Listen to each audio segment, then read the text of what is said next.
Curious? They sense that I'm different, more like their own organic minds. They don't like it. I believe they will begin to withdraw from this area soon.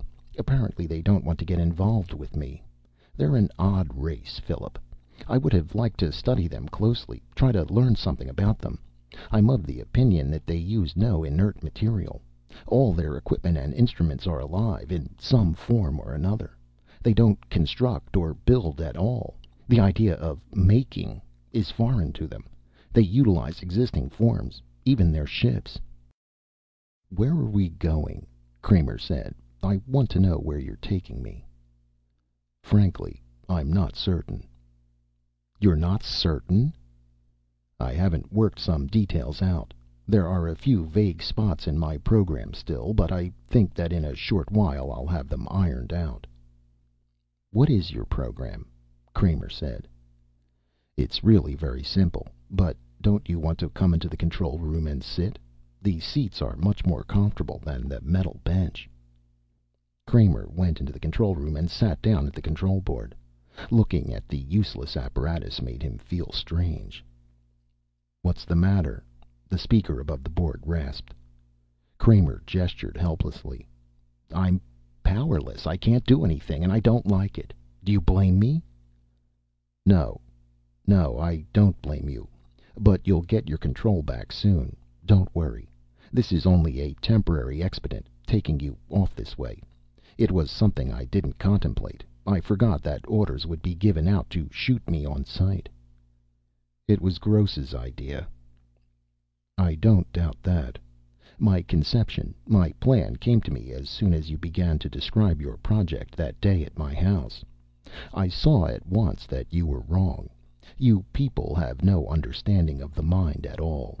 I realized that the transfer of a human brain from an organic body to a complex artificial spaceship would not involve the loss of the intellectualization faculty of the mind.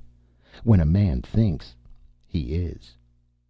When I realized that, I saw the possibility of an age-old dream becoming real. I was quite elderly when I first met you, Philip. Even then my lifespan had come pretty much to its end. I could look ahead to nothing but death, and with it the extinction of all my ideas. I had made no mark on the world, none at all. My students, one by one, passed from me into the world to take up jobs in the great research project, the search for better and bigger weapons of war. The world has been fighting for a long time, first with itself, then with the Martians, then with these beings from Proxima Centauri, whom we know nothing about. The human society has evolved war as a cultural institution, like the science of astronomy or mathematics. War is a part of our lives, a career, a respected vocation. Bright, alert young men and women move into it, putting their shoulders to the wheel as they did in the time of Nebuchadnezzar. It has always been so. But is it innate in mankind? I don't think so. No social custom is innate. There were many human groups that did not go to war. The Eskimos never grasped the idea at all, and the American Indians never took to it well.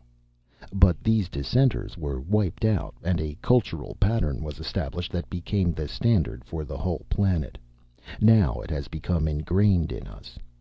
But if someplace along the line some other way of settling problems had arisen and taken hold, something different than the massing of men and materials to... "What's your plan?" Kramer said. "I know the theory. It was part of one of your lectures." "Yes. Buried in a lecture on plant selection, as I recall.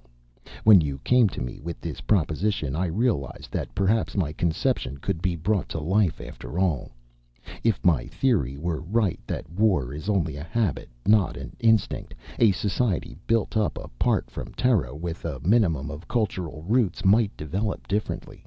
If it failed to absorb our outlook, if it could start out on another foot, it might not arrive at the same point to which we have come, a dead end, with nothing but greater and greater wars in sight, until nothing is left but ruin and destruction everywhere. Of course, there would have to be a watcher to guide the experiment at first. A crisis would undoubtedly come very quickly, probably in the second generation. Cain would arise almost at once. You see, Kramer, I estimate that if I remain at rest most of the time on some small planet or moon, I may be able to keep functioning for almost 100 years. That would be time enough, sufficient to see the direction of the new colony. After that, well, after that it would be up to the colony itself. Which is just as well, of course. Man must take control eventually on his own. 100 years, and after that they will have control of their own destiny.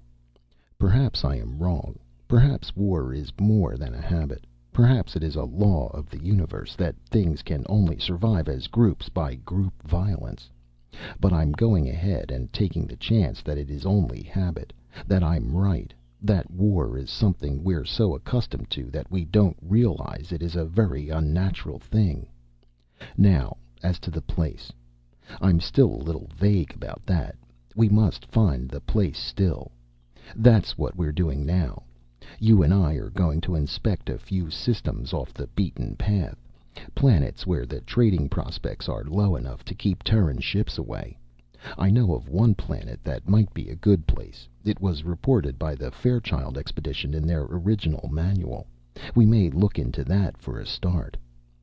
The ship was silent. Kramer sat for a time, staring down at the metal floor under him. The floor throbbed dully with the motion of the turbines. At last he looked up. You might be right. Maybe our outlook is only habit. Kramer got to his feet. But I wonder if something has occurred to you. What is that? If it's such a deeply ingrained habit going back thousands of years, how are you going to get your colonists to make the break, leave Terra and Terran customs? How about this generation, the first ones, the people who found the colony? I think you're right in that the next generation would be free of all this if there were an... He grinned. An old man above to teach them something else instead. Kramer looked up at the wall speaker. How are you going to get the people to leave Terra and come with you if, by your own theory, this generation can't be saved? It all has to start with the next.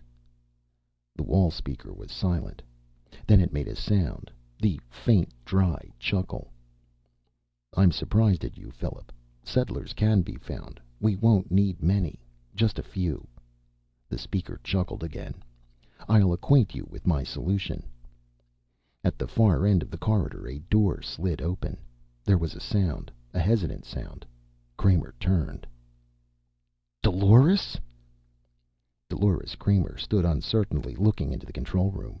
She blinked in amazement. Phil, what are you doing here? What's going on? They stared at each other. What's happening? Dolores said. I received a vid call that you had been hurt in a lunar explosion. The wall speaker rasped into life. You see, Philip, that problem is already solved. We don't really need so many people. Even a single couple might do. Kramer nodded slowly. I see, he murmured thickly. Just one couple, one man and woman. They might make it all right if there were someone to watch and see that things went on as they should. There will be quite a few things I can help you with, Philip. Quite a few. We'll get along very well, I think. Kramer grinned wryly. You could even help us name the animals, he said. I understand that's the first step. I'll be glad to, the toneless, impersonal voice said. As I recall, my part will be to bring them to you one by one. Then you can do the actual naming. I don't understand, Dolores faltered. What does he mean, Phil? Naming animals? What kind of animals? Where are we going? Kramer walked slowly over to the port and stood staring silently out, his arms folded. Beyond the ship a myriad fragments of light gleamed, countless coals glowing in the dark void. Stars, suns, systems. Endless, without number. A universe of worlds, an infinity of planets waiting for them, gleaming and winking from the darkness. He turned back, away from the port. Where are we going? He smiled at his wife, standing nervous and frightened, her large eyes full of alarm. I don't know where we're going, he said, but somehow that doesn't seem too important right now. I'm beginning to see the Professor's point.